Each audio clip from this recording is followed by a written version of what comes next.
The Unteachables Chapter 23, Kiana Rubini. Cut it out, Chauncey! My half-pint half-brother is crawling all over my notes, which are spread out around me on the floor of the den. His onesie is open, his diaper is sagging, and he's teething and drooling. An action figure of a Power Ranger or Transformer clutched in his little fist. Mateo can probably ID it. I make a mental note to Snapchat him a picture. Chauncey's chubby knees come down on my chart of the atomic masses of elements, shredding the paper, and I freak out. Louise! I bellow, then borrowing Dad's line, Jeez, Louise! Chauncey is startled and burst into tears. I feel bad about that. Pesky as he is, you can't help getting used to a cute little guy who seems to love you for no logical reason.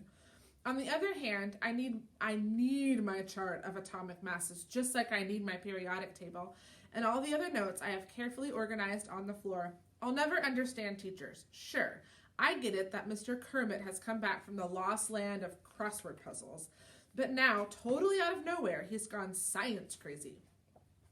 The state science assessment is on October 23rd, he announced last week. This is our last chance to prove that our class can do as well as any other group, maybe even better than some. The way he said it, how he made it sound like it was us against everybody else who calls us unteachable, got the whole class on board the Science Express. Elaine's eyes were practically shining with excitement and purpose. Maybe she thought we were going to dissect somebody. We're like Frodo going up against the dark forces of Middle-earth, Mateo declared. Okay, that's standard Mateo, but even Aldo was sort of into it. Ribbit is framing this as a giant in-your-face to the whole school. No way Aldo can pass up a chance at that. So that's why I'm in the den, up to my ears in graphs and formulas and yelling at a baby. You think I'm thrilled about it? The best thing about being a short-timer is you can slack off with no consequences, and I can't get even that right. What's wrong? Stepmonster rushes in and spies her little darling laying waste to my work like Godzilla stomping Tokyo. Oh man, I really am spending too much time with Mateo. She expertly scoops him up using one arm. I almost bark something rude like, what took you so long? But then I spot the tall glass of iced tea in her other hand. I thought you could use a study break, she offers, setting the drink down on the edge of the coffee table. Kiana, your dad and I are so proud of how hard you've been working lately. It annoys me. Who does she think she is? My mother? She's definitely not that. I know, because she isn't on a movie set in Utah, leaving me in exile. Chauncey hangs off her hip, arms and legs flailing. The action figure flies from his little hand, landing with a kerplop in my iced tea. Chauncey, she scolds, you ruined your sister's drink. Believe it or not, I actually sympathize with her then. Overworked, sleep-deprived, and saddled with her husband's California kid. It's not ruined, I say quickly. It's just, I fish the Power Ranger out, watching the level of tea go down. I drop it back in again, and the level rises. My eyes widen with understanding. Archimedes' first law of buoyancy. Is that the right word? Archimedes, sorry. Archimedes' first law of buoyancy. A floating object displaces its own weight in liquid. I've been trying to understand it all day. I spring up and wrap my arms around Stepmonster. Thanks for the tea. Chauncey sinks his newly cut tooth into his thumb and starts bawling again. The science craze even extends to Terra Nova motors. Jake buys these rolling whiteboards, and his mechanics show us how to calculate horsepower and torque.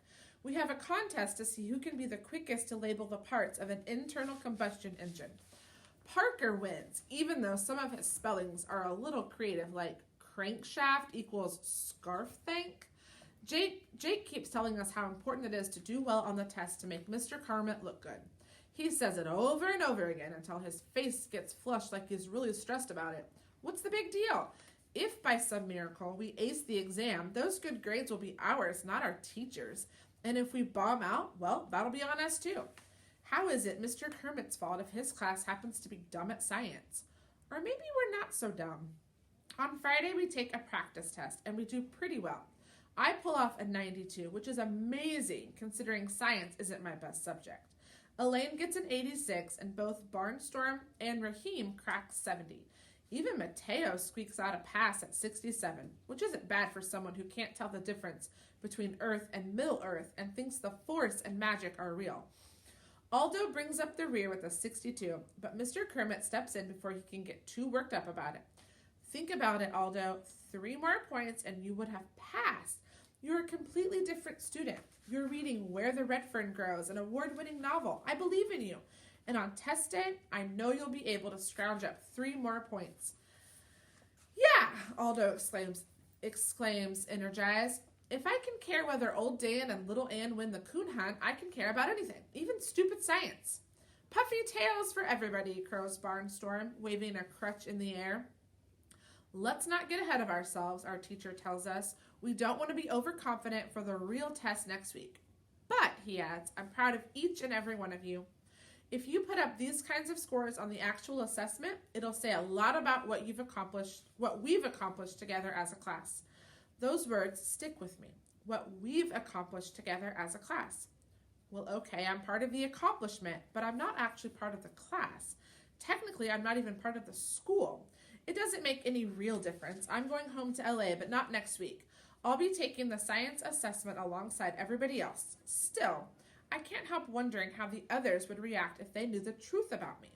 It makes me uneasy. I can't get past the guilty feeling that I'm keeping a secret from my friends.